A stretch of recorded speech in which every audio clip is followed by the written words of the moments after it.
Lalu sahabat, ini kita mau belajar tentang makna pengurapan Roh Kudus, makna baptisan Roh Kudus.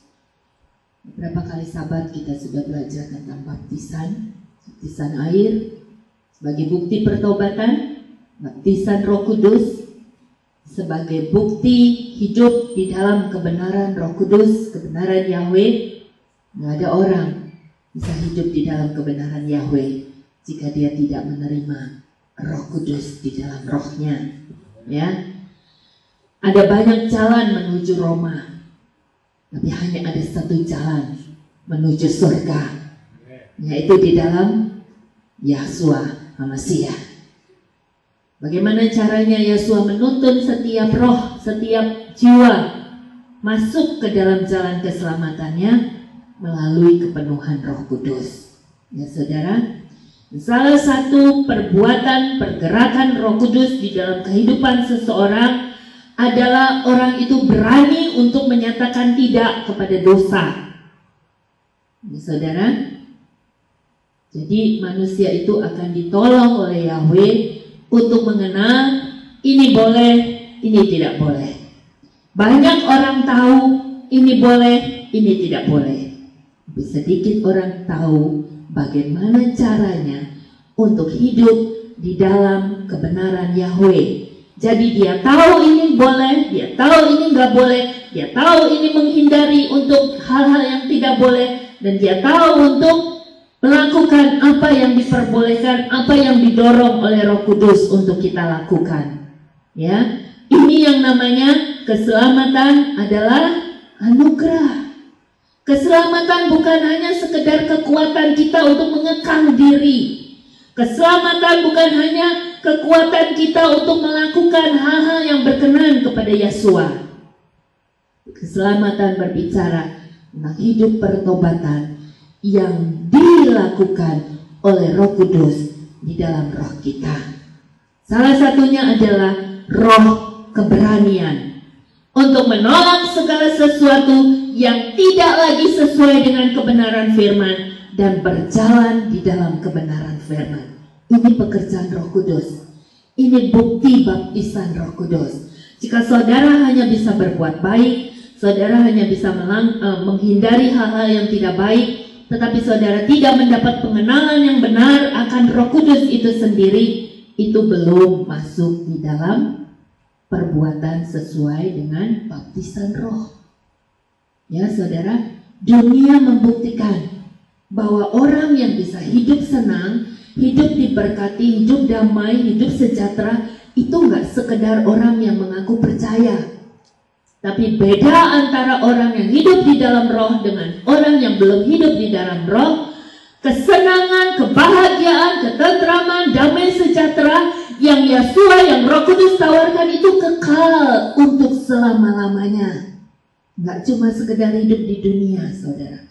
Bahkan dia berkata, barang siapa yang percaya kepadaku, mereka tidak akan binasa, tetapi selamat kekal untuk selama-lamanya. Yang berkata ini hanyalah Roh Kudus di dalam Yahshua HaMashiach, di dalam Mesias, di dalam Juru Selamat satu-satunya itu yang adalah Yahweh.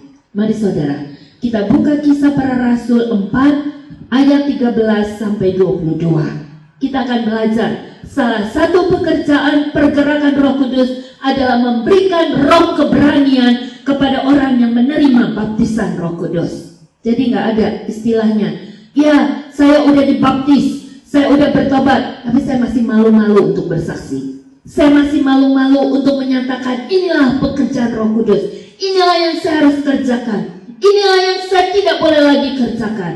Saudara, mari kenal. Mari kenal. Kalau saudara belum seperti itu, mari minta kepada Roh Kudus. Roh Kudus, aku sudah terima baptisan air sebagai bukti pertobatanku. Aku mau hidup di dalam kebenaran firman-Mu. Aku tahu aku tidak mampu. Aku tahu aku tidak bisa. Tapi aku percaya, jika Engkau memberikan anugerah kepadaku, Engkau memberikannya dalam satu paket, enggak setengah-setengah, saudara. Mari. Pengajaran demi pengajaran, akan menolong kita untuk hidup benar di dalam Roh Kudus. Bukan dengan kekuatan kita semata, bukan dengan kemampuan kita semata, bukan dengan kehebatan kita, melainkan karena membiarkan Roh Kudus menguasai hidup kerohanian kita. Saudara buka Kisah Para Rasul 4 ayat 13-22. Kita akan baca bersama-sama. Petrus dan Yohanes dilarang berbicara dalam nama Yesua. Adapun ketika melihat keberanian Petrus dan Yohanes, dan ketika memahami bahwa mereka adalah orang-orang yang tidak berpendidikan dan bodoh. Perhatikan saudara, mereka bukan orang berpendidikan dan bodoh. Jadi jangan tersinggung kalau dibilang kamu bodoh, kamu nggak tahu apa-apa. Jangan tersinggung. Ya, justru orang-orang yang seperti itu yang Yahweh peduli. Yahweh mau pakai hidupnya. Jadi kalau saya bilang kamu bodoh, kamu tolol, saya menyadarkan saudara seperti dulu Roh Kudus menyadarkan saya. Kita nggak dipilih karena kita pandai, kita nggak dipilih karena kita hebat, kita nggak dipilih karena kita lebih dari yang lain. Kita dipilih karena Dia tahu hati kita. Kita dipilih karena Dia berkenan atas hidup kita. Jadi bersyukur saudara. Kitab suci telah mencatat bahwa Petrus dan Yohanes itu tidak berpendidikan, dia bodoh. Tapi bukan berarti Yesua hanya cari orang bodoh dan tidak berpendidikan. Yesua juga memilih Lukas. Dia seorang tabib, seorang dokter. Yesua juga memilih pemimpin-pemimpin Israel, guru-guru. Jadi Yesua nggak hanya mencatat bahwa dia hanya memilih segolongan orang tertentu untuk dipakai dan dipilihnya. Dia pakai semua golongan untuk menyatakan kebesarannya. Mari kita baca, lanjutkan. Atau kita ulangi sekali lagi. Adapun ketika melihat keberanian Petrus dan Yohanes, dan ketika memahami bahwa mereka adalah orang-orang yang tidak berpendidikan dan bodoh, mereka merasa kagum. Mereka juga mengenali bahwa keduanya adalah orang-orang yang selalu bersama Yesua. Jadi kuncinya bukan bodoh dan berpendidikan. Kuncinya mereka dikenal orang yang selalu bergaul bersama-sama dengan Yesua. Kitab suci mencatat bukan sekedar bergaul. Yudas juga akhirnya binasa kalau tidak bergaul secara roh. Jadi dia bergaul secara fisik, tapi rohnya jauh saudara. Rohnya tidak membiarkan dipenuhi oleh Roh Kudus. Kitab suci mencatat waktu Yesua menerima baptisan, dia dibawa Roh Kudus ke padang gurun selama 40 hari 40 malam berpuasa. Pergaulan dengan intim di dalam Roh Kudus membuat dia bisa mendeteksi setan. Sekalipun setan mencoba Yesua dengan firman, dia kenal benar siapa yang berkata, dengan siapa dia berhadapan. Ini rahasia yang harus diketahui oleh setiap orang percaya. Jangan cuma bangga keluar masuk gereja, mengaku beragama, bahkan kalau beribadah luar biasa. Saudara, itu bagus, saya tidak mencela itu.